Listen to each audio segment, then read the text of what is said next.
As Shakespeare said, there are more things in heaven and earth than are dreamed of in our philosophy.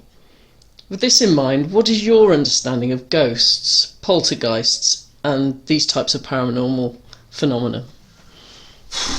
Oh, gosh, right.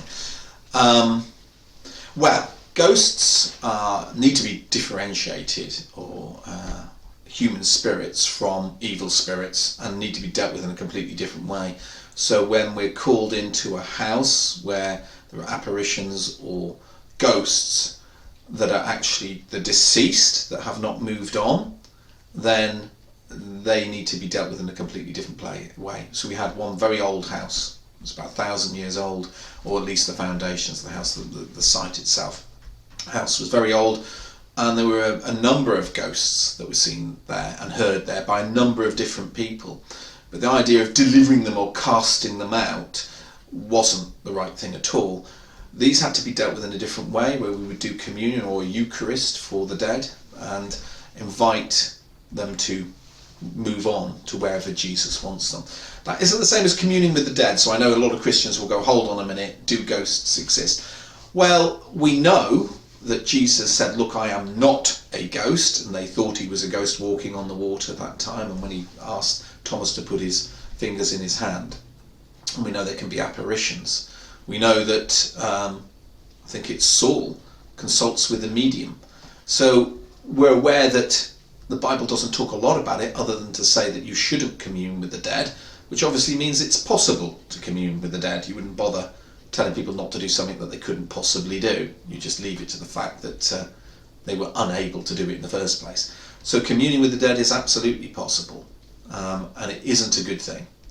But actually, where people are trapped or haven't moved on, whatever state they may be in, whether it's Hades or an in-between state, and I don't want to get into too much of that detail because it isn't that important, and people can have different views, and that's fine. It's like wading through the book of Revelation and trying to say we understand exactly what's going to happen and when. I try to keep off that, a bit like Brexit. I didn't vote in that either. It's best in some of the really sort of unimportant and yet ways in which we can have division and fallout.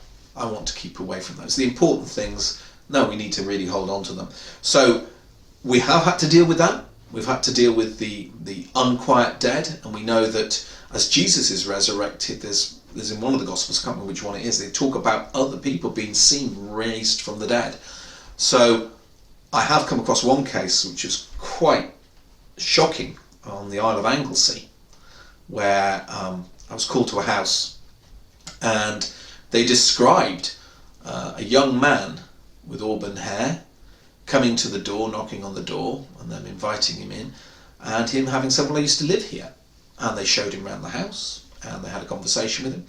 And at the end of the conversation, he put his hands together and he said, I've come to give you this. And opens his hands, and there's nothing there. And they thought, what on earth is that? And they show him to the door, and on the doorstep he disappears in front of them. Just vanishes.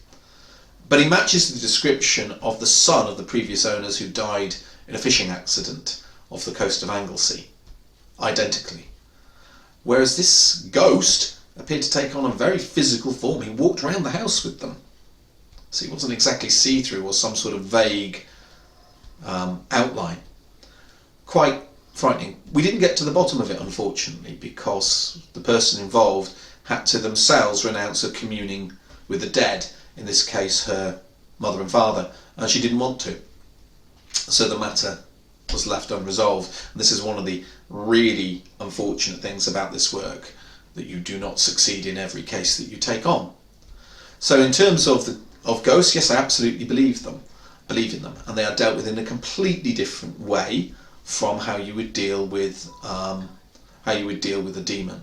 But the other side of these things is you can have demons manifesting as people. So sometimes when people would think they're communing with their parents because they seem to know everything about that their parents know through a seance or going to see a medium, they're not actually. In many cases they're actually dealing with a demon. So it gets very complicated. But there's an easy answer. Don't commune with the dead. So the answer is we don't have to work out exactly what it is in every case. So as a deliverance minister, you might have to get involved in it, to clear up the mess. But in the first instance, let's just not commune with the dead and leave it at that. So there's that. Poltergeist activity, or so-called poltergeist activity, is often demonic, where things will be moved around a house or thrown about. I haven't seen evidence that a ghost can move things, but I have seen evidence that demonic activity can. And when it's getting to that, when it's particularly violent or disruptive, then it's very disturbing. But the way I see it is, there's a lot of interest in this, but we could go on for a long time and discuss these things that are exciting and interesting. But really, when I'm dealing with them, my main aim is to introduce people to the answer to all of it, which is Christ. In the absence of that, we could have a very good understanding of how the demonic works, or even poltergeist and that kind of activity. But without basically accepting Christ as our Saviour, then we haven't really got that far. So yes, these things are very real, and we have to, engage in them.